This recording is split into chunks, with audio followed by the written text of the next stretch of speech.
Okay, so I'm going to say this is show number 13, okay? Because I think we probably did maybe 13 shows when we first started this, which we'll go into a bit later on. But first of all, I'm going to introduce some of the people who are going to be on today's show, and that is Mike Keating, who's a long-time friend of mine from St. Helens, who we've been to many places and many strange places that we won't even talk about. And Mike, what have you been up to since the last show of Rugby League Radio? Since the last show of Rugby League Radio, following the NRL, really, I suppose, more than anything else. How long is it now? Probably 15, 20 years, is it? Yeah, oh dear. So yeah, obviously carried on following Saints, but now I probably watch more NRL now than I do Super League, I'll be honest with you. Because you can watch every game every weekend, probably watch 90% of those. So I probably know more about that than I do over here. Excellent. Yeah. That's good news. So that's good that's good Nothing for else. us. You've not done anything else in all that time. Okay.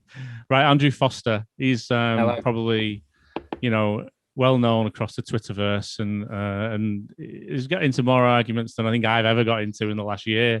So where have you been for the last 20 years?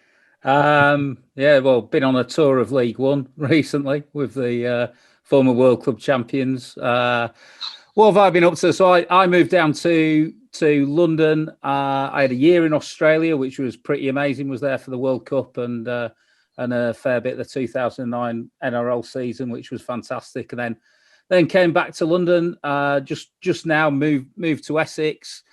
And yeah, I had a bit of a fire lit under me, I think, by everything that's gone on with the RFL and Bradford and how it's been covered and how it hasn't been covered. And yeah, it's fair to say, there's quite a few people. I don't think I'm Marty Sadler's favourite person, but that I wear that badge proudly. So but I am. I'll tell you what, like Mike, I'm enjoying my NRL. I'm even enjoying the Championship Rugby League. I think there's some fantastic individual players and things that happen, but it's just is the potential being fulfilled at the moment? I'm not so sure it is, but yeah, hopefully we'll get into it in this show. That sounds good. So Karen Horton, who is one of the half of the Rugby League power couple that we all know very well. So Karen, again, same thing. Anything special happened in the last 20 years? We finally won at Wembley. Excellent. That's a perfect answer. No, just continued season pass holder at Hull, following the highs and lows of the most inconsistent club in the league, probably. Married a Leeds fan. See it as my care in the community, getting off the street. Understandable. Very, very lucky to work a lot of rugby league events. I was at the England games this weekend, both at the Halliwell Jones and in Sheffield on Saturday for the wheelchair. So yeah, very lucky. Been to Australia to watch Hull play. Went to New Zealand to watch Great Britain in 19. We'll forget about the actual games; they were rubbish. Yeah. But New Zealand's amazing. But yeah, very, very lucky. Still very much a Hull girl, despite living in Castleford. Excellent. Well, it's been a long time since me and Martyn caught up. Probably the last time I saw Martyn was at Costa Coffee in Southport about 3 years ago, probably. But I know Mr. Cheney's absolutely one of our legends in the game with the work he does. So it's nice to welcome him onto the show. What have you been doing in the last 20 years since you last heard Rugby League Radio? Well, running Bramley Buffaloes, trying to fight the good fight and for fans' ownership in the game through Supporters Direct when that existed, and generally pissing the Rugby League off as much as I can.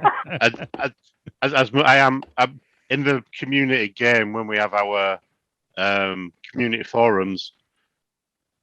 There, I probably am the most hated man in the room. One of the RFL employees visibly sighs every time I speak or type a question, I am not well liked because I ask the right questions. So yeah, just fighting the good fight and doing the good stuff. Well, perfect for this show, then, if that's the case, because The Spracklands taught me well. Indeed, I think we've all been under the leadership at some points in our lives where we've picked up off Cliff, in particular, his natty way of getting a point across. And then afterwards, you go, "Wow, wow, okay, we'll go with that. That's cool." Okay, so welcome to everybody. I think everybody's introduced themselves really well, and with regards to how the show goes, and this is the 13th show, but we'll talk in a second about when the last show was and what was on the last show. The whole point of the Rugby League radio show is to talk openly about supporter issues and how we perceive the game from the fans' point of view. We're going to be interviewing people in the game, but we're not going to be doing it from a making money point of view or an advertising point of view or a media point of view. This is just simply to get an information out of people of what they think the game should do and how it should go forward from grassroots up. Okay, so we can move on to Rugby League Radio from the last time. The last show was I've got the last thing I found, the only thing I found, in fact, from the show. Thankfully, nothing exists as far as I know from Rugby League Radio the first time round. We did quite a few shows. It was me, Mike, Jeff Foster, Donny. I can't remember the whole. There was a few others people involved as well, and we used to do skit shows and all sorts of things like that as well. So I'm just going to read this was from March the 16th, 2002, which was the last time I advertised for a Rugby League show. So you can imagine it's almost 20 years ago. So it's been just not long really in Rugby League circles. Saturday the 16th, Rugby League Live at 2 p.m. in the lead up to the Challenge Cup. Instead of listening to that fool rider harping on about rugby union and sneering at our game, tune into the Worldwide Rugby League show. Don't forget our comedy moments with Dave and Mo. Well, they've all gone, I'm afraid. Dave and Mo. We're looking to set up a new Rugby League team. Well, we'll not talk about that. We have a party political broadcast by a certain well-known Rugby League personality. I don't even know what that was, so Mike may be able to tell me in a minute. And we're tracking down a number of our star players. Now, all of that was generally kind of tongue-in-cheek, kind of skits on people in the game. Now, if we put this out on YouTube, people need to tell us whether they want us to do those things again, and whether and whether we can. I'll just drop my mouse because of that. Because we had the young man's game. Young man's game. Person's game. Sorry, we're not doing that. But tell us, because Mike might not do them, but other people might do them. So my overriding memory is the chairmaker hysterical laughing at everything that anybody ever said. Yeah, that is my overriding memory of it. Yeah, and I did save some of the shows, but then lost them somewhere along the way, and it's probably for the best, to be honest with you, because yeah. So that was the last show, only 20 years ago.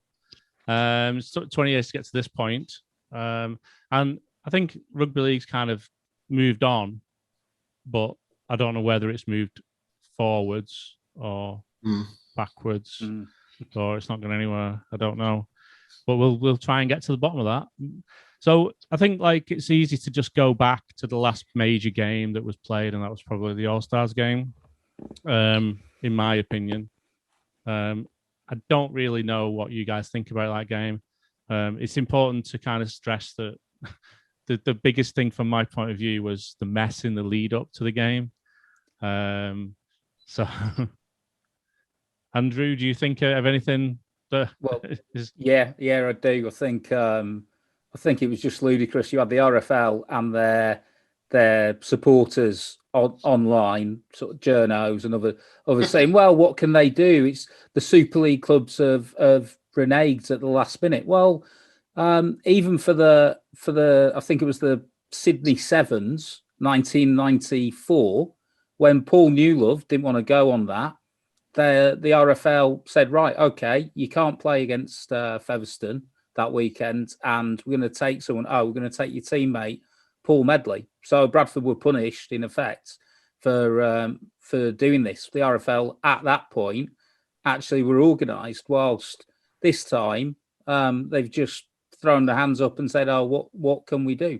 It was the most obvious thing that that you could have imagined, that there was going to be clubs who withheld their players, and the RFL should have planned for it, and they didn't. They just abdicated responsibility, and we got the farce that we got. I think the irony is that it's the Super League clubs who put a game on that weekend. At the end of the day, the All-Stars game was in the calendar long before the Super League fixtures were finished. So the Super League chairman, whilst I know the financial position, my own chairman has been very vocal about the financial position at all recently, and I know for a fact we certainly aren't going to be the only club in that situation. So whilst I know the chairman has had the hands tied in a lot of respects, they can't then bleat in the week running up to this and say, well, you're not having any of our players, when they knew that the game was going ahead and they still chose to put a full round of Super League fixtures on it. And I think that's the irony. The people bleating are the ones that organise the league fixtures that week. Do you think that the game didn't have high enough a profile, and that's why some of the Super League chairmen decided close up to the games that it was, we're not going to give exactly what you want. We're going to keep some of these star players. And do you think it was because the game hadn't become such a big profile event in the media or in the tabloids or even in rugby league circles? And I think maybe some of the clubs were kind of saying, okay, yeah, that's great, we'll do the All-Stars game. But as time went on, they realised it was kind of a little bit of a, it was kind of falling under the radar, and they were, well, maybe it's not as big a game as we think. Possibly, but that the game doesn't help itself with its marketing or its actual lack of marketing. That being said, COVID doesn't help, and the fact that none of the Antipodeans want to come for the World Cup. So was there any point in the game as a World Cup warm-up when there probably ain't going to be a World Cup? Yeah, I think that I'd probably side with that, really. I was not enthused about the fixture. Never have been. I know what they're trying to do. They're trying to create this origin thing. We've been trying to do this since year dot, and we fail every time. I'm not saying we shouldn't look at anything or try anything, but it was never going to be the Exiles game. It's never going to be Lancashire v Yorkshire. There's all the problems that we've got to fix ahead of that. So I was never really interested. And I'll be honest with you, I spent more time watching the football on Friday than I did watching the Exiles game. I actually did. I actually sat down in the run-up to it. I totally empathise with that. But then when you see the run-up to it and you see actually how some of the players and so the All-Stars themselves within the squad did some pretty cool stuff, like Caesar. I had no idea that Caesar was wearing Turkish flag and Indigenous flag on his shirt. Now, like those two flags have probably never been on a shirt together in international sporting history. There's something there potentially with the All-Stars where you say, okay, rugby league's a team game, but here's this team, that's drawn from different places, that everyone's representing who they want to represent within that. And you talk about, they talked a lot about individual, coming together as a band of brothers and what have you. But exactly like, like you've all said, the RFL didn't talk about that at all. They should have been building this up from weeks and months in advance. But I don't think they've got any confidence in their ability to do that. I don't think they've got. I think increasingly they don't have confidence in rugby league. That's ridiculous. But the rugby league doesn't have confidence in rugby league as a product, and so there's almost this.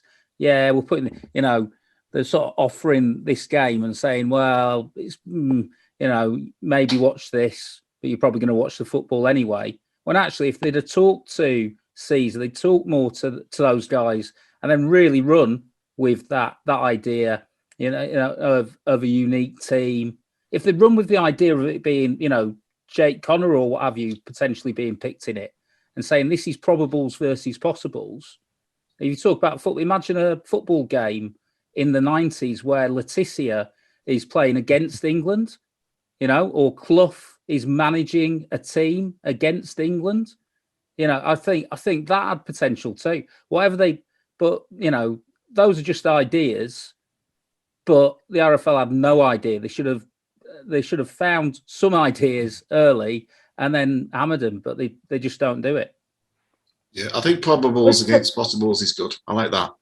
I think that's the way to go because I think it's a lot more sustainable. My concern with any sort of exiles project is, you get the turnover of the players, not just that. I mean, what's happened with Origin now, which is, you got a high intensity fixture, players get injured, you lose key players because a lot of exile players are going to be good players, possibly marquee players, quota players, and you run the risk of ruining the overall competition, for a one-off, essentially meaningless game. I suppose that's long term. This year I can see that there's perhaps a value to be had from it with the World Cup, but with the World Cup not happening or the Antipodeans, like say the Australians not wanting to come, what's the point? Yeah. Protect the players. Let's concentrate on the main competition so that they can play games and not call off the COVID lists. I mean, realistically, how many in that England squad on Friday night will be actually playing, if it goes ahead, in the World Cup in the autumn?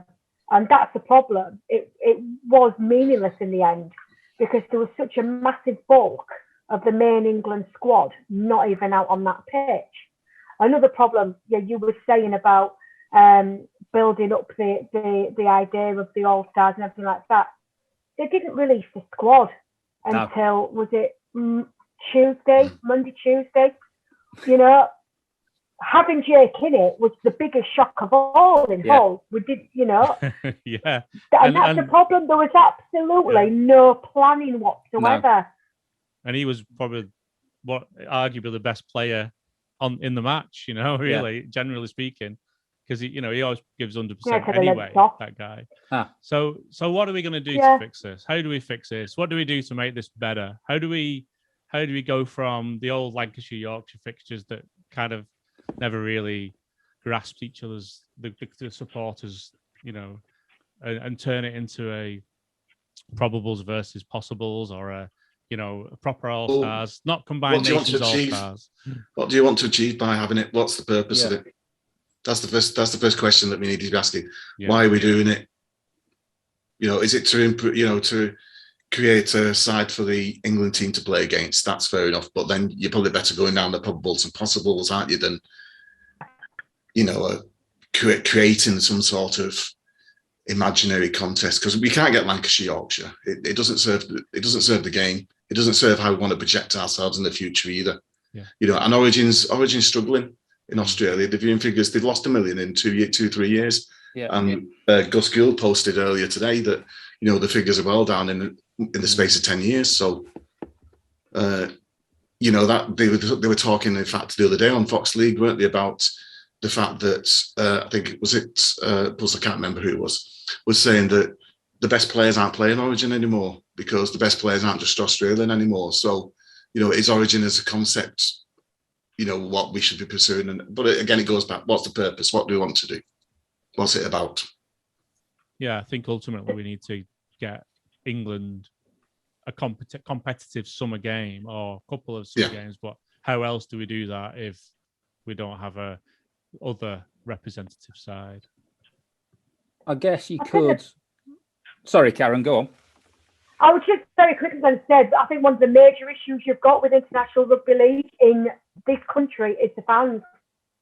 The fans are too club orientated. When you've got a group of England fans booing Sam Tompkins just because they don't like him when he plays for Wigan, he's running out in an England shirt. You're supposed to be supporting him, and they're booing him. I think we've all experienced that, haven't we? At games major issue is they can't separate club from country, and they're always club first.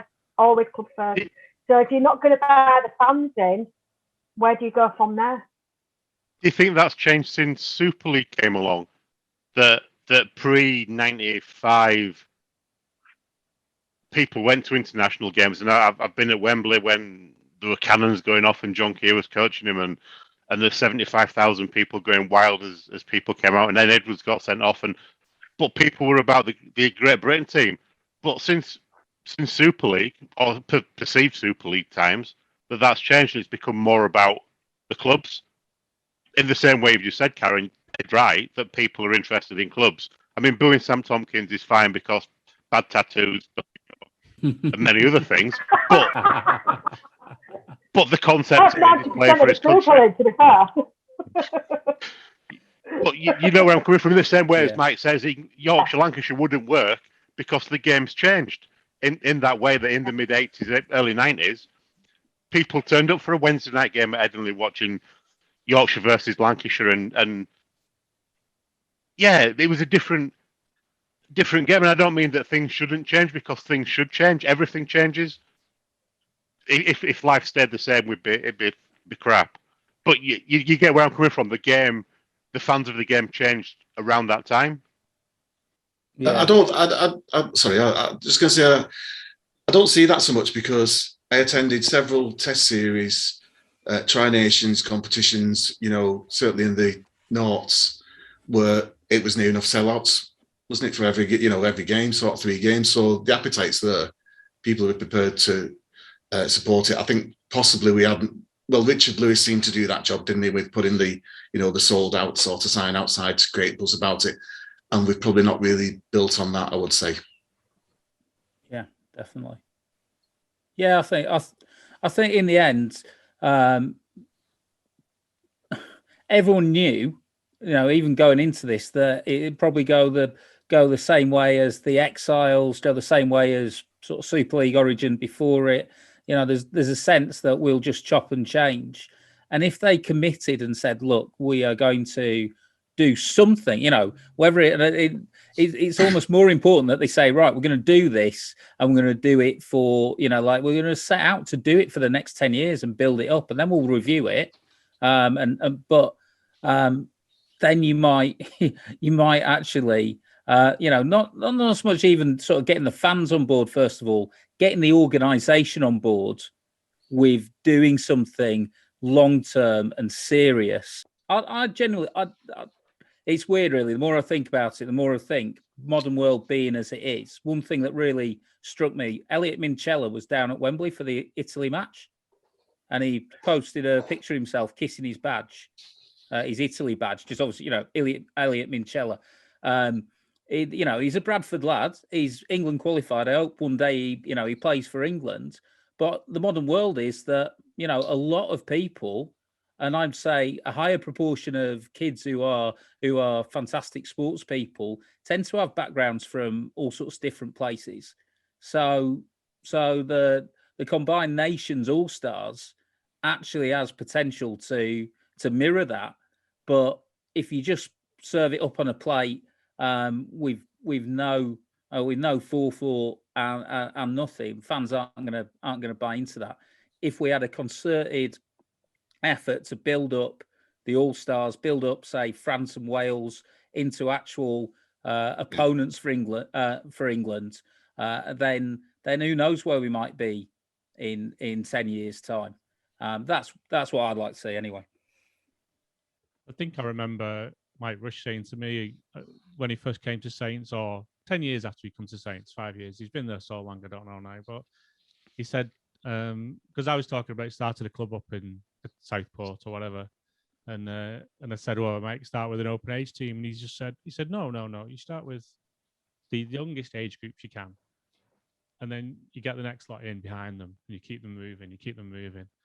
And in many respects, we're talking about the same thing with England and Wales and North Scotland. And every time we just go for that, let's have a game, where are the players going to come from to have a game? Let's pull such and such from, Lachlan Coote from Australia to be Scottish, when in reality we should start, and I know we do have grassroots games in most parts of the country, but is it being orchestrated well enough from the governing body? And do we have that orchestration? that kind of moves everybody up the level whilst keeping them on board enough so that when time comes, there are enough top class Scotland players and Welsh players and even French players, coming playing Super League. There's just not enough, we talk about this, we've probably got more now than we've ever had, and there's only a few. Yeah. So if we want, we've talked about this.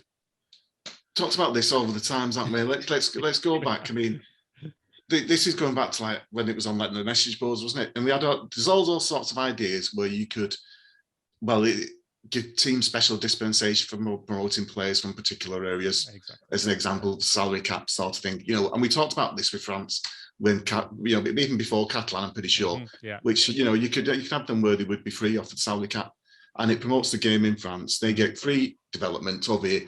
Cost the clubs only the salary on it. They don't have any benefit, and they get the chance to play them as well. It's an extra body. With all this sort of thing would be, then when COVID comes up and all this problems that they're having player recruitment now, we'd have addressed this, but we've not, which goes, it all kind of links into the Shane Richardson and Ken Davey thing, doesn't it? Change or die in terms of, it's a governance issue, really, is it? There's no real driving force in the UK for it. It's all the fractured sort of disparate approaches where there's no real sort of strategic vision. Andrew was saying then about, in 10 years time. Well, yeah, in 10 years time, but then we need to have somebody who's going to put this vision together and say, okay, well, this is what we want to do. And that's what the game needs desperately. Yeah. Desperately. And it's not getting... The game struggles because the three other nations in the UK have their own bodies that have got to find their own funding. Was it the 2013 World Cup when the day Scotland played New Zealand at Workington, the RFL announced that they were cutting funding for the development officers in Scotland and Wales. On the day of Scotland's biggest game, and it was a cracking game. And that's what the game's up against. It's I'm going to sound like I'm going to defend the game now, and I'm really not, because they're absolutely rubbish. But they're too reliant on money coming in from Sport England to fund its activities, and now Sport England are getting wise to that and saying, no, we're only going to pay for new activities, and your stuff that you do day to day, we're not funding anymore. You've got to. So in the amateur game, the Rugby League's now launched this Rugby League Active, Our League Active thing, where they now want to start charging amateur players to play the game, to be members of the game and get free insurance, and you get discounts on tat that nobody actually wants. But they can't tell you what this tat is because they've not really thought about it. But this has been heavily consulted with clubs, and at the one consultation meeting I'm aware of, there were 4 people there from 3 clubs. But they're saying now that they've been coming back saying it costs $700,000 to run the amateur game. Don't know what they spend $700,000 on because I see none of it. But they're saying that Sport England has said we'll fund future development but not current work. So yeah, that's the same across all the game. That's the too reliant on Sport England. We got something for note. The Stobart deal. Let's have pictures on side of wagons and not take any money. The game's rife for doing stupid things, but turning down big deals. There was a possibility a few years ago of money coming from Guinness when Guinness sponsored Rugby Union, and they wanted to do both rugby codes, but the big man at Bradford said no. Probably because and I can't say that. No, it's cool. I possibly could say, but you'd have to edit that out as well. But yeah, probably was not. So I'm just essentially going to edit the whole of Martyn out for this. So that's it. Martyn's just going to be a blue square, or no, like some kind of red square that flashes all the time. That's fine. When you post it online, I'll put it in comments. It's fine. Okay, so we've kind of done that to death now. I think one thing that does come out of this all the time when we play this game is that the players on the day always turn up, regardless. They always play to the. It doesn't matter with a rugby league player. They'll turn up and play as hard as they can. And I always think that it's a real disservice to those guys because, we do all this crap and we just don't do enough. And things get lost and we don't publicise things. And there's all this baloney with Super League clubs and Rugby League. And then on the day, those guys have got to go out there and do it, or girls, and they've got to go and do this. And they do it to the best of their ability every single time. I can't fault them. So, let's leave that on a positive that's, definitely. We rely on them to put a match on the pitch, and they do it. So even if they get beat 16-0 Scotland, England, or whatever, they still do everything they possibly can. So all credit to those people.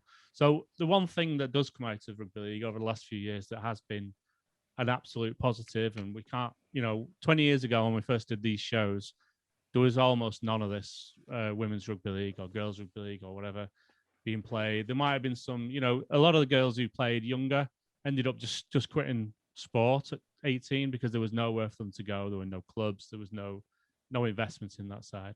But over the last few years, there's certainly been massive changes in rugby league for certainly for the women's game. And I don't know if you saw the games at all over the last few weeks, where especially the Challenge Cup final and some of the games between some of the top teams in the women's game. I'd like to talk about that for a while because I think that's a real positive out of the game. And we've got to kind of understand whether is this something good the RFL are doing, because I don't know whether this is to do with the RFL or whether this is to do with funding that comes from somewhere else, or if it's grassroots that's bringing this up. Maybe some of you guys know more about this than I do, but because it does seem to be an absolute positive. Let me go with, I'm just going to go with Martyn first, because he might have some ideas about the grassroots side of it, rather than the women's game in particular. I don't know whether he's heard or seen anything, and then maybe we can go around everybody. So the women's game is definitely one of the growth areas. And going back to my previous mention of our league active, the Rugby League have said if they make a surplus on their funding, they're going to use it to fund women's rugby and PDRL, which is fine. Not an issue with that. That for me, that's great. It's funding going in the right place. The women's game is definitely growth. There's some cracking players. I've seen some cracking games. Never going to knock what the girls do, particularly as they do it for note and they put on a big stage. There's one Super League club that I'm aware of that there are issues in their ex-players association, because some of them want to accept women into the ex-players association because they are, and the more dinosaur element of said club's ex-players association are like, no, we don't want women. We have no one under that. No, they should be at home doing whatever they do at home. We don't want them taking our attendance. I couldn't possibly comment. I really couldn't comment on that. But yes, definitely a Yorkshire club, and definitely in the city that I am in right now.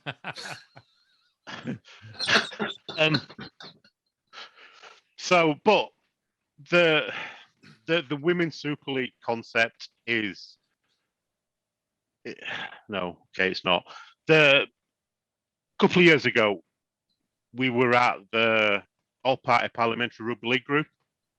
We used to attend their meetings when Greg Mulholland was the chair. And they had lots of different guest speakers, and one of them was a lady called Sarah Jane Gray, who is something to do with the Rugby League. Not really sure what she did or what she does for them. I think she's still involved 2 or 3 days a week, no doubt on a nice wedge. But she was there talking about the women's game, and she was talking about the Super League concept and how they were going to tie the women's Super League clubs into the amateur clubs. So let's take St Helens, for example. I'm using them because Marie Rimmer was at the meeting and laid into Sarah Jane, as Marie does. And Thataweef at that point were the top ladies team in the country, without a doubt. Teams at every age group, teams at every level. And were a good success story. Until the Rugby League came along and said, right, we're having Women's Super League, and St Helens get first call on all the ladies teams in your vicinity, and they take precedence. So if St Helens are playing on a Sunday, as are Thataweef, you will play for St Helens. So they were immediately, that put all the amateur clubs' backs up, because they were going to lose their players to play for Super League with no it wasn't a case of we will just take those players and you don't see them again. It was one of those situations where the game was dictating who you could play for. And yes, some players would pick playing for the town team or the Super League team because of the kudos that comes with that. But there was no actual thought of the damage they were doing to the game behind it. Yeah. And when that was pointed out by some of the members of the group, and it wasn't me, I keep quiet in those things. With too many influential people there that I don't really want to upset, and there's men with guns in Parliament that you really don't want to upset.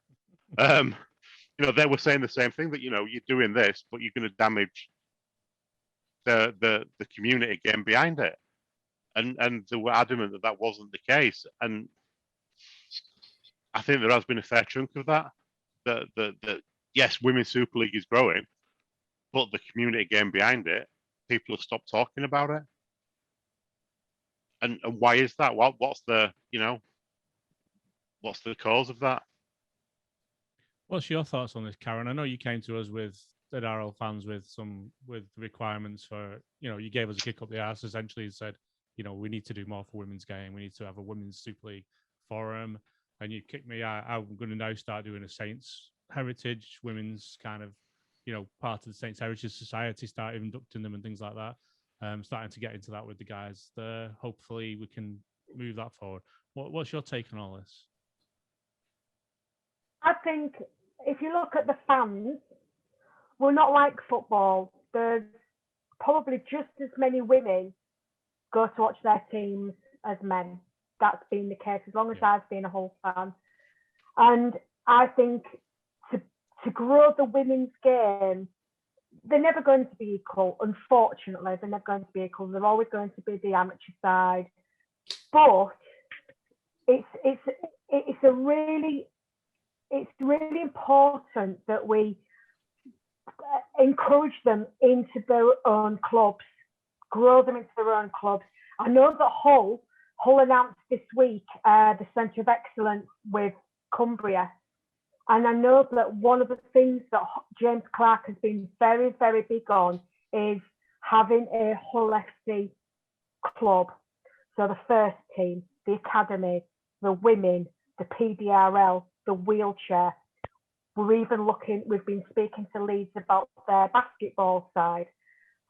He wants, within the university, a Hull FC brand where whether you are a first team, Jake, Connor, Max, Need, whatever, or one of the wheelchair guys, or one of the women, you can use the same facilities. You get access to the same physios, the same treatment table, the same advice from the guys at the university. And I think that's so important. I find it really sad what Martyn said about a Super League team that is one of the biggest clubs in the country that have the wheelchair, the PDRL, the ladies, and have this big advocate for these guys, yet they don't see them as equals within the club. And I think that's heartbreaking, because if they're wearing that badge on their shirt and they're representing that club, they are that club to me. Yeah, whether absolutely. They are professional, running out in front of Sky cameras week in, week out, or whether they are on the amateur side, it doesn't matter for me. They are part of your club. They are running out wearing your shirt. And you've seen it within the Castleford and York debacle. Castleford, I'm hearing this second, third hand, but Castleford, the women have this little porter cabin within the car park, and that's it. Whereas the girls at York are using every single facility that the men are, the same as Hull are trying to do, and they feel a part of that York club. Yeah. And that's why 5 of their players went to York, because they want to feel as though they are a valued member of the club, not the team, the club. And I think that's what every club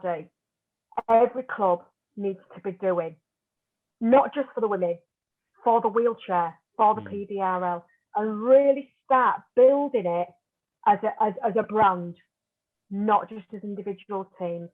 it's a good idea. It's a good thought about the one club mentality, isn't it? We can't, we're all equal when it comes to rugby league, and when it comes to building a club's support base, we always say that treat everybody the same. Don't be giving free tickets out to certain individuals because they're close to your mates. If they do something, then great, do that. But let's all become the same people. And I know Martyn and myself have been on this train for a long time, trying to get supporters involved more. And I think they'll drive that forward as well, because we all drive the community the same. I think there are obviously going to be some nutters who poo-poo the women's game, but do you think that there's kind of, when you look at the table, and from what my point of view, I've not really seen a whole lot about the women's game apart from over the last year or two, which kind of shows that how much has come to the fore, really. Do you think there's almost like 2 or 3 teams that have got all the best players? It feels to me, and I know that's kind of like the same in most sports where you get that, but it does seem that the game, when you look at it, when I first did the rugby league fans table, the Isle of fans table, and for the Super League women, and I had to do the win percentages and all the new fandangled percentages you've got to do because of COVID. I had to code all that. And then when I put it into the system, I was like, my God, these guys have got a difference of 1,050 or something. The top 3 teams are all, and the bottom team had like 13 was that was a massive difference in, when you look at the top of the teams at the moment, Leeds and Wigan and Saints and Castleford are all well over 100 for, with only 30 points against, after 4 games. 20 points against, and the other end of the table, it's a massive difference. Do you think that do you think it's a bad way of doing the women's game at the moment, in the fact that it produces a few very good games, but because the teams are kind of heavy on the best players in a few clubs, that it's kind of ruining it a little bit?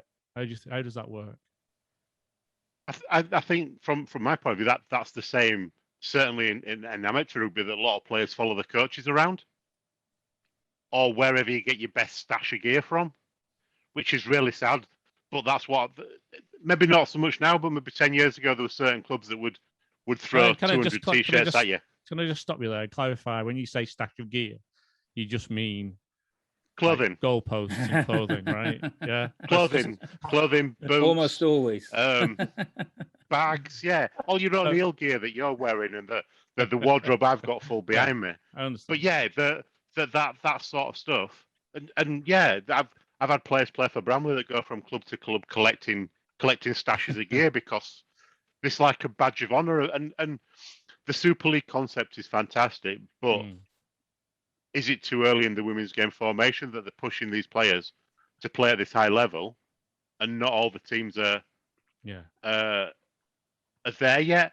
So I do a bit of sponsorship with Huddersfield Giants ladies team through a guy I used to work with, and his daughter plays for them and Dewsbury Moor, which makes me cry because it's Dewsbury Moor. But and they're at the bottom of the table and getting beat most weeks. But is it too soon for them? Have they rushed the idea in typical rugby league fashion, that they've had an idea, they've seen the Aussies do it, let's go with it? And I'm not going to say it's falling flat, because it's not. I've seen some cracking games. But is it too soon for where they are, for where the rugby league's trying to pitch them at? Or smaller. It's kind of almost like there's 2 leagues within one league. And I don't mean that like Super League where, Salford and Wakefield or whatever, because there's always good games, but there does seem to be disparaging 60-0, 30-0, 30-12, that doesn't seem to kind of, those lower teams don't seem to ever get a good crack at, the top teams. But in saying that, I saw one fantastic, the most amazing game I've seen so far of the Women's Rugby League was the Origin game down under last weekend, I think it was. And the game was 8-6 Queensland. And it was an absolutely first class, superb game, end to end. There was even some fighting going on, a bit of biff. It was a quality game, and it was right to the very end, end to end. And the fitness was, you sometimes watch some of the Super League clubs and you think, oh, fitness is great, but not quite. But the fitness of those players was absolutely top class. Every single one of them was, you could tell this was going to be, these were top. And when you look at the results for Australia and New Zealand versus England, because England have beat Wales 6-0 last week in the women's game. But when they play Australia and New Zealand, it's another level, even more so than it is between England men's, and you just see the game. That's how the England game should be, where they should be heading that way, but taking steady steps. How does that, did any of you guys see the State of Origin women's at all? I saw bits of it. I was napping through some of it, unfortunately. But are the Australian ladies teams not professional? Do they not get paid for that? No, I think that's what I'm suggesting. That's the end That's product. part of it. That's where we've got to be. We've got to be at that point with the game. Again, there's a whole thousands of players who are doing amateur, and there's obviously TV for it because it's on TV. So the TV, there's spectators for it, there's money for it. So I think money. It sort of ties into what Mike was saying earlier as well. That Phil Gould. Well, yeah, you got two greats of rugby league, Mike McLennan and Phil Gould, both saying there's an issue with Origin. But if you've diversified, so you've got two Origins running parallel, the men's and the women's, then that it's less likely you've got a year where Origin is a total dud, because even if if the men's game is not competitive, then chances are that the women's will be. And I think that's true, in any rugby league competition, that it just makes absolute sense. So I totally agree with everything Karen was saying about, really the moral imperative of making sure rugby league's open to everyone, more so than it has been before. But there's also, even if you were totally amoral and just interested in the bottom line, it still makes sense. It's still something that's in the interest of everyone to do, because it's just better business. Yeah, the only thing I would add to what's been said, really, I think I've not watched this year's Origin yet, but I did watch last couple of years on England, Papua New Guinea as well last year. I can't remember the Papua New Guinea girl who was an absolute beast, monster. The quality's there, no issue on that. This issue about, two-tier league, well, if you started it, you might as well keep going with it now. There's no point dragging it back.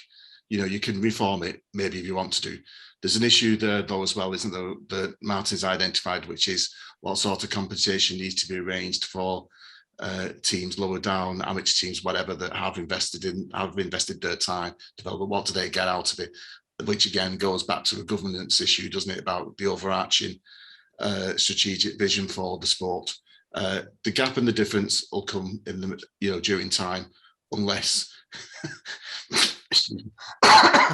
unless it's the same crappy Super League clubs that are coaching crap at the bottom of the table that coach the crap into the women as well in the women's game. But there's no guarantee of that, because you've got different coaching setups, haven't you, on either side. So you could have a good Wakefield's women's team theoretically.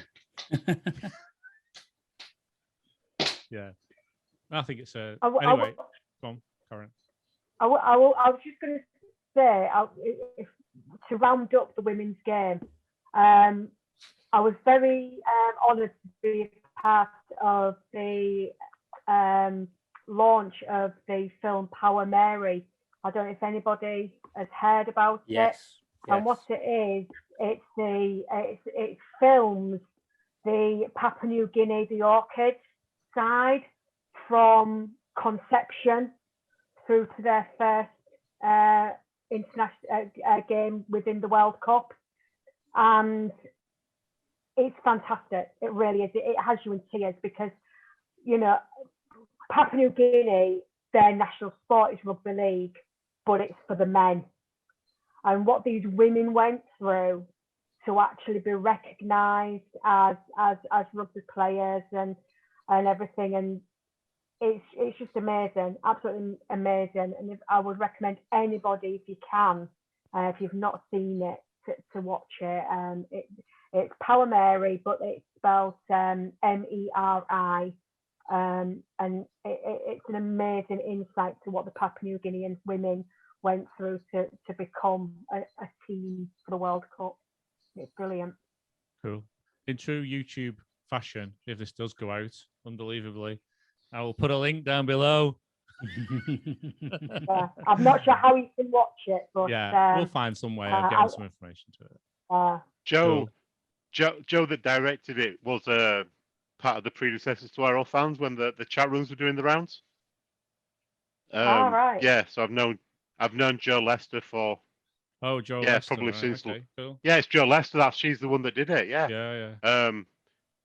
So yeah, she's I've known her probably as long as we've been doing these rugby shows. Brilliant. Which is a scary thought. She's genuinely the future of the game. Like when she's in charge of everything, then things will be fine. Which is another argument for getting the women's game as much prominence as possible, because then you've got a whole load of other people with means of getting up and through the structures of the game. I think we'd be in a lot better place if we had more Joanna Lesters at the top of the game and less Nigel Woods. Yeah, I think we were talking about this, weren't we, on Twitter the other week? About, I don't know the name, I'm afraid. I'm sorry, I can't remember the name, but she's now working for the Lawn Tennis Association. Oh, Sally Bolton. And she's now on TV every day this week and next week, probably talking about. And she used to, she was involved in rugby league, wasn't she? Was she not diversity and inclusion director or something like that? Yeah. She got an OBE for the Rugby League World Cup in 2013. And now she's kind of the chief at the Lawn Tennis Association, not the chief at Rugby League. Anyway, we do let people pass through, unfortunately, sometimes, and it's just not good enough sometimes. But I don't know whether she's still working for the game. I hope she is, because no. Okay. No, she was. They were trying to convince her to apply last time the CEO role came up, and she ruled herself out pretty immediately. Fair enough. Okay, so, well, I mean, we've done well, though. We've done, about 45 minutes, and we've not even spoke about Super League. Find me a show on the internet about Rugby League in the UK that takes 45 minutes to get to Super League for men's Super League, okay? So we should really talk about it a little bit, maybe. I don't know. I think mostly my problems at the moment and the problems on the message board seem to be around COVID and play games being called off or postponed. So Karen, you seem to be. Don't get me started. I'm fuming. So I'm fuming at today's news. Okay, I'm going to say that there's obviously it's a very binary issue. It's very chalk and cheese. People seem to have very opposing views on how this works out. So let's start with Karen. Well, it's all right for you. You got your game called off, and you've got 24 points in a week. Yeah, nice and easy. Yeah. No, I just think it's always so flawed that the games that get cancelled, and I'm certainly not saying this about the derby, because I was a bit worried about the derby. I've got to say I'm quite happy that that's been postponed to the 15th, and it might give us a chance to get some bodies back. But Salford, if you look at the way Salford are, especially at the moment with their injuries, with their suspensions that they picked up the raft of this week, and the way Hull are playing at the moment, the way we're grinding out the wins despite being 10-0 down at half-time, we came back and only won on Friday, and we seem to have this grind-it-out mentality. I'd like to think that Monday night was a win. I'd have been very upset if we hadn't. So that is a win percentage that could potentially mean a playoff spot taken away from us, because who knows when we're going to get a chance to play it if we do. I just said to Matt, I said it's typical that it's the teams that I never ever say that any games are given. I went to leave the other week expecting the loss. So I don't ever say that a game's are given for 2 points, but the game, it seems to be that it's the games that you'd like to think you're going to get the win from that seems to be getting cancelled. No Wigan game's getting cancelled, although at the moment I think I'd quite happily play them at the moment again. Warrington, Catalans, Saints, there's none of them getting cancelled. It's just possible. Where do we go? Where does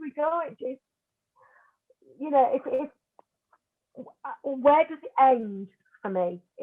We're getting to the stage now where there was 22,000 Scotland fans, football fans in Leicester Square. There was 40,000 at Wembley, limbs and everything going all over last night, which, don't get me wrong, was amazing to see. All of us of a certain age have all been double vaccinated now, including those that are vulnerable. Where do we go now? How long does this go on for, where somebody can wipe out an entire game? I just don't know where we go now, because to me, and this is politics, and this is probably completely away from what we should be talking about, but to me, we need to start coming out of it now, because otherwise, what's the point of the vaccination programme? So do you think that rugby league's is kind of like, I know there was a Scotland football player, wasn't there, who was going to miss or missed the match, but generally speaking, the Euros they've not seen many players miss matches, have they, through the Euros? No. Have they changed their rules and it's less, I'm guessing that these players, have they got COVID, or are they just being pinged because they were close to someone with COVID? I think that's what a lot of it's been. Yeah, it's this track and trace isolation where you've got to isolate whether you've got it or not, just because you've been in contact. Now, why can't they be doing daily lateral flows? If a lateral flow comes back positive, then obviously get out. But if just because you've been in contact, it's time to start looking at the processes, I think. Go on, Martyn. You had something there. No. So I was gonna say that I thought the Scotland player had COVID, and there were 2 England football players that had to isolate because they'd been near him on the football field. How that works, I don't really know. Don't watch football, but do you not think though that the clubs that are getting pinged with COVID cases are the same clubs time after time, and there's something in the culture of the club that's saying that the players are mingling? I'm trying to put this without making it sound dodgy. They're socialising. I was going to say mingling, but that sounds ropey. That they're socialising after games and moving in certain circles where they then become susceptible to being pinged, and other clubs that are slightly more professional are not doing that. Well, I'm just looking here, Martyn. I'm just saying. So over in the NRL, Bulldogs fined 50,000 for failing to take reasonable measures to comply with NRL rules. Napa $5,000, Wakeham's 1750, Josh Dugan $25,000. So the NRL setting about it really seriously in terms of compliance to try and make sure that these games go ahead. Are we, what are we doing on that? I don't know if we're doing anything, to be honest. It's hard to force compliance from your mates, isn't it? You are? Oh. It's hard to force compliance on your mates, isn't it? Well, yeah. I can't fine you because I've got no money. I know you've got no money, and we do nothing. Yeah. So it's a governance issue again, isn't it? But yeah, but I'm not that bothered. It's bigger than the game. It's bigger than the game. It's a society thing. Yeah. The government deems that, unlike Australia, we're an island, and so they can have a zero COVID policy, which is why Perth went into lockdown on Monday because they'd found 3 cases. Yeah. And do you know what I mean? So no, I mean, the Aussies have got their own faults. Let's not even go down that route. But on COVID, they're doing it right. I mean, even at our level, the amount of testing, and we don't have to do tests, but we've got a temperature check everybody. We've got the RFL chasing our tails every week about this and that, and have you got enough hand sanitizer? Are you doing this? And it's putting games on is a flaming nightmare right now.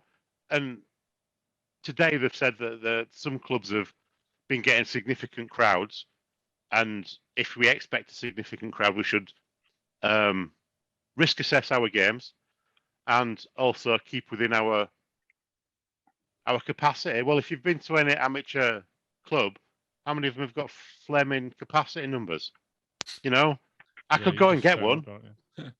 Yeah, I could go to the council and say, right, can you come and do a safety check on my ground? But it'll cost me $3,000.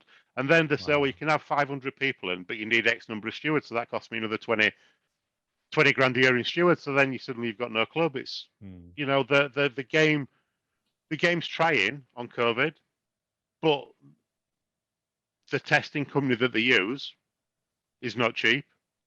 Can I just ask a question? And it is, if we're talking about, we're talking about COVID, really, not the other stuff. But if we want to kind of fix the problem of the game issue, where some clubs are essentially getting 24 nils, and other clubs have got to rearrange a game, is it just not worth just saying, well, that game's 24-0 or that game's gone, but not both? I think the problem seems to come because some clubs are getting a 24-0 win, and other clubs are getting a rearranged game. I think that's where the issue seems to be, rather than, I don't know why Saints were awarded the win. It's because Castleford it wasn't just COVID, was it? It's the injuries, and they physically cannot field a side because they cannot look at their academy because they have been pinned by COVID. However, it has to be 7 first-team players or 7 members of the first-team squad. Yeah. So that's why. And so it's just me ranting. No, I'm just thinking, I'm just upset that 2 games of mine have been pinned this week.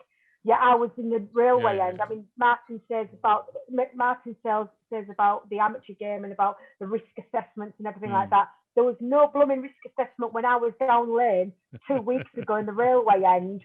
Absolutely, wall to wall, black and white, not an inch between us. So, whereas at the KC, I will say at the KC, or whatever we're called at the moment, MKM, I think we are now, masks in the seats, you don't take your mask off. It's so well organised at the KC, but it's certainly not down at the jungle. Definitely not. It's a free-for-all. So there's a bit of 24 thing, the 24-0 thing is very amateur. It happens regularly in my competition, that teams don't rock up and you get a 24-0 win. And for a professional competition, they don't need to do that because of the win percentages. That should take that out of the equation. You shouldn't need to do that. I think the Rugby League's trying to make a point, but doing it very badly. Yeah, no, I was saying this earlier in the week on Twitter that the WPP seems to be the reason why we should be doing that. Not let's do that and give 24 nils or postponements. Let's just but then what's to stop teams playing on that then and avoiding potentially big defeats? Because then you've got Castleford getting a 0-0 result but a loss against Saints, which could be a potential issue when it comes to points difference later in the season. I suppose if you got the win percentage, but still it could balance. I know a lot of CAS fans that were happy with that. Yeah, there was a lot of CAS fans who were happy with that. He said 24-0 is better than what the realistic would have been. Oh yeah, exactly. Yeah, expecting a shellacking. So okay, so I mean, this problem exists across all the leagues, doesn't it? It's the same issue. I think through the Championship and League One. I know Toulouse they've got problems at the moment. There's issues with them coming over and playing, and so I'm not sure we came to actually a clear.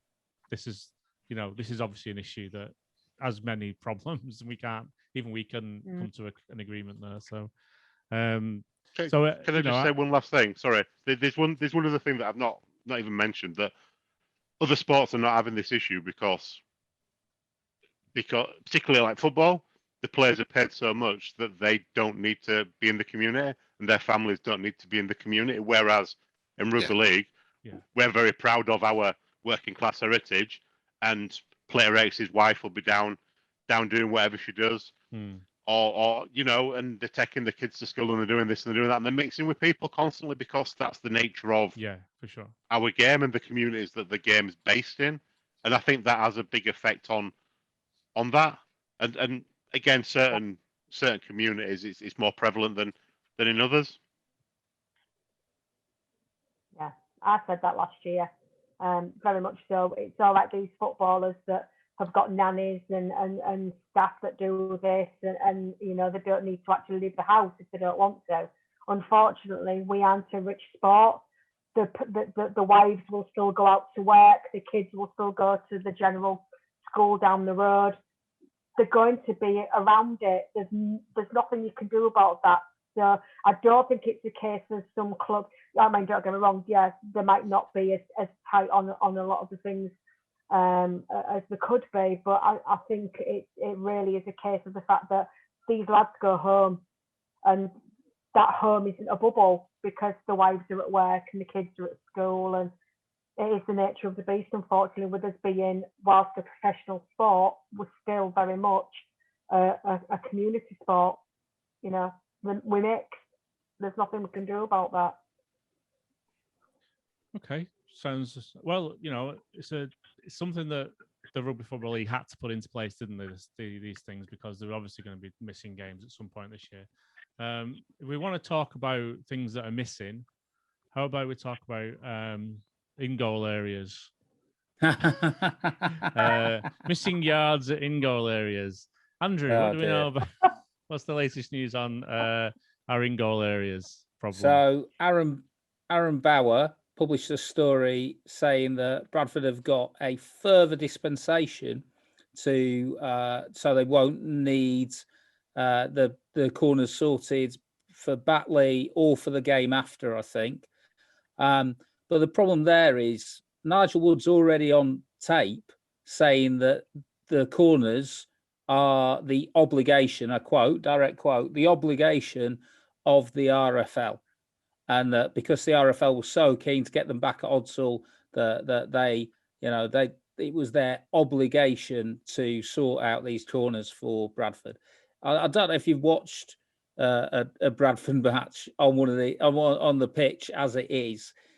It's just not genuine rugby league as a contest. You know, it is too narrow. It is just over 50 metres across.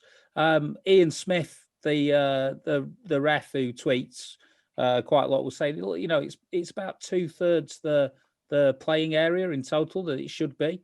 The in goals are tiny, and people justifiably ask, is that safe to have them like that, and to have the track and the kerning so close? It's just, do you know what? It just sums up what what an absolute mess it is at Bradford, and has been all this time. We've constantly told that oh well, you know, the new owners, they never name them, the new owners are turning things round at Bradford. I don't know if you could get anything more basic than sorting out a pitch for a rugby league team to play on. And Nigel Wood, like he's done with pretty much everything in his rugby league career, has absolutely failed. That's just the end of it, isn't it? He has failed. So and I'm really intrigued as to how it turns out. They used to have, I mean, you know, we've all been going to Broad since we were kids, probably. You know, they used to have Speedway all the way through, didn't they? You know, till 97. It's longer than you'd think, actually, that the corners have been, they were permanent from 97 onwards. So what changed from before 97 that makes that we can't do the same as we did? So I think they were, so back when Roger Simpson was both playing on the wing and our groundsman, you know, I think, I can't testify to this, but I think they were basically pallets of wood with turf on them. And health and safety regs, I see, now say, you know what, it's got to be undersprung. You know, they've put some serious thought in the years that have passed. So I think what happened, the only explanation is that that Bulls and RFL said, let's get motorsport back. That'll get some money in, banger racing, etc. We'll take the corners off and we'll sort it later.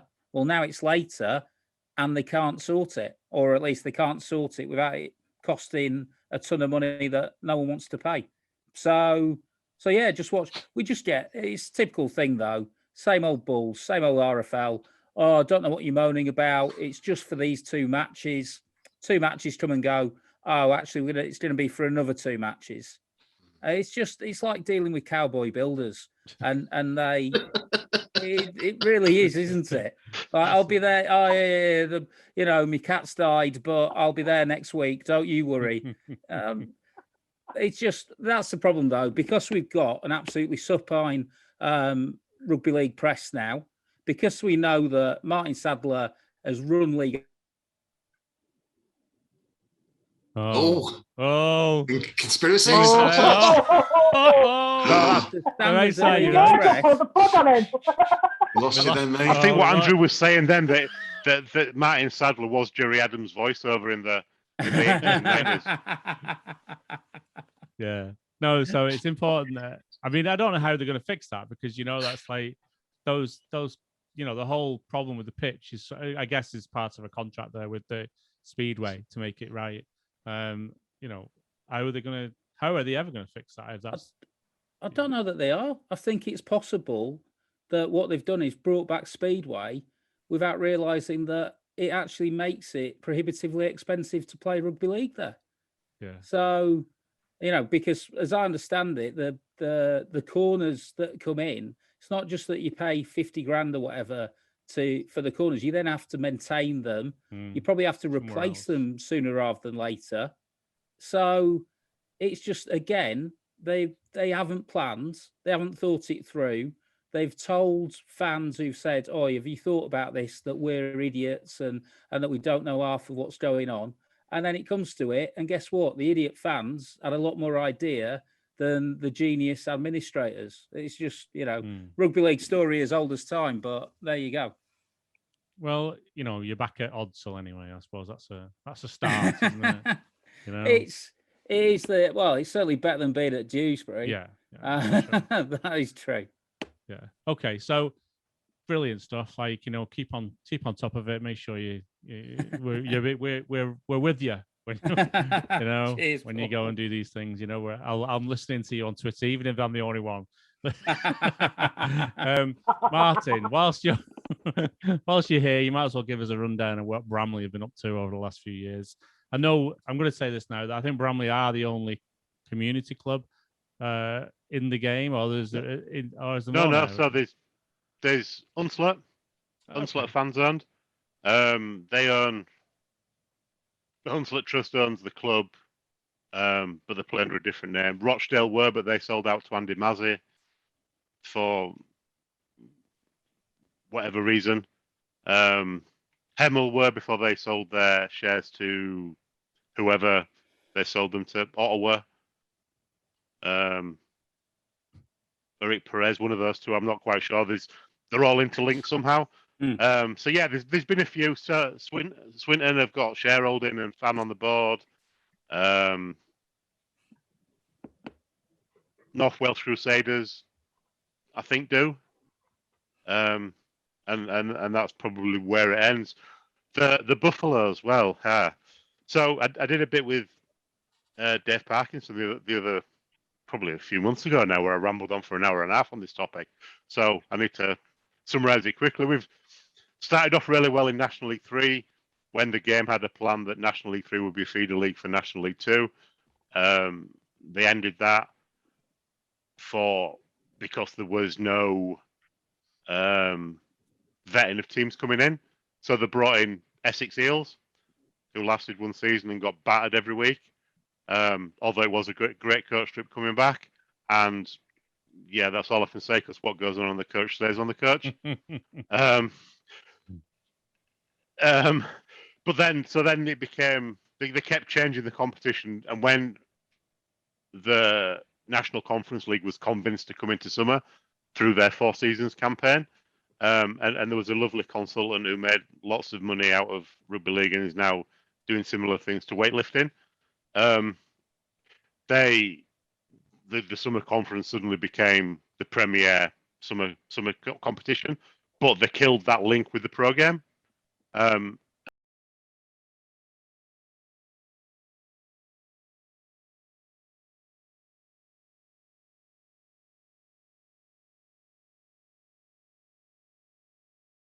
But yeah, so since sort of 2000 12, we've been sort of slowly moving backwards down the pyramid, and they keep changing the tier. So we went to tier 4, and now we're in about tier 6 in the Yorkshire Men's League, which comes with its own problem because as we were saying earlier, the game's changed, but players have changed, and so players don't want to play on a Saturday afternoon with their mates. They'd rather. We had one player who'd rather go to a pantomime with his girlfriend and his cousins and play rugby on a Saturday afternoon with his mates that he's known for most of his life. That's what you're up against now. There's too many other things. So we're doing well this year. We've got 2 teams. The average age of our squad is 24. Got 60-odd players signed on. Most of our second team are under 19 years of age. So things are looking good for the future. It's just what happens in the future. Part of me is hoping that come the revolution and the new Sky deal, when they suddenly decide that League One is gone and it suddenly becomes amateur, as they've talked about, that then becomes another feeder league, as National League 3 was, and becomes an invitation competition. And I've got my application form ready to go. It's filled in. Just need to know where to send it. I may have to take myself off the list of directors and things, just because I'm not that popular at the Rugby League, and that's fine. I'm good with that. I don't mind having that rep. It means I'm doing something right somewhere. It means I'm a pain in the ass as well, but that's good. So yeah, there's things happening. It's looking good. We've got 2 teams. We've got the future. Some of the kids want me to get pro clubs down to do some training sessions just to give them something different. And I'm worried that if I use some of my contacts, that they're going to poach all my players. So I'm trying to avoid it, because some of these kids are that good, and they've been in the scholarship scheme and they've dropped out of it. But there's time for them to grow and develop. And yeah, I don't want to lose them, because I'd rather they be with Buffaloes for life than going to play at Batley or Dewsbury or Bradford. Or I would never suggest anybody went to play at Leeds ever. You know, if there's one team that needs to go, it's them. For many reasons. But yeah, I would. You know, it's looking all right. We're doing all right. Doing more money. But isn't that a common thing across all the game? Yeah. I think that's really good. It's really positive to finish on that, isn't it? That you kind of, you painted obviously a difficult picture, but there's still we've talked about a lot of difficult things tonight, but there's massive positives in the game. They can just be, if we can just latch onto those things and promote them better and do lots of things. Yeah. So I think we've covered like everything. And I think that, maybe next week we'll do something a bit easier and talk about maybe building a bridge between Britain and America or something like that. That'll be easier than sorting this game out, won't it? I think. Before we go, can I give a shameless plug to our fans survey about fans engagement? Of course you can. Because that's so. I know Andrew's been tapped up now as well by a chap called Kevin Rye, who does a fans engagement piece in football, and I know him through my days at Supporters Direct, and he's now wanting to move into Rugby League. So he's launched a fan survey asking not too difficult questions, and we had a lot of back and forth on the questions, because there's some questions in there that I don't think are relevant for Rugby League. But what he's trying to say is, should fans have a voice in the running of the clubs or the game? But my simple view is yes. As a chairman of a fans-owned club, hell yes. So if you could put the link to the survey in when you send this out, that would be fantastic, and encourage people to fill it in. Yeah, it's gaining traction. We tweeted some stuff out last night, and yeah, it's got I know the Rugby League possibly won't buy into it, but if it makes enough noise, you're not going to have a choice. That's what we need to do. So we need to promote those things. Yeah, definitely. Fantastic. What a good group of people. Unfortunately, next week it's going to be mostly Leeds fans, I think. So what we're going to do, we're going to try and keep a good section of people together, maybe 10 people all together, and rotate them as people are free, because we don't want to hear the same people talking all the time about the same thing. So we'll do that. So thanks very much, everybody. I think we've had a good hour there, and not too much stuff to cut out, thankfully. Brilliant. And we'll see you all next week. Everybody. And it's been a good get together. Only 20 years. Let's make sure it's not 20 years to the next one. Yeah. Take care. Champion. Cheers. Take care, everyone.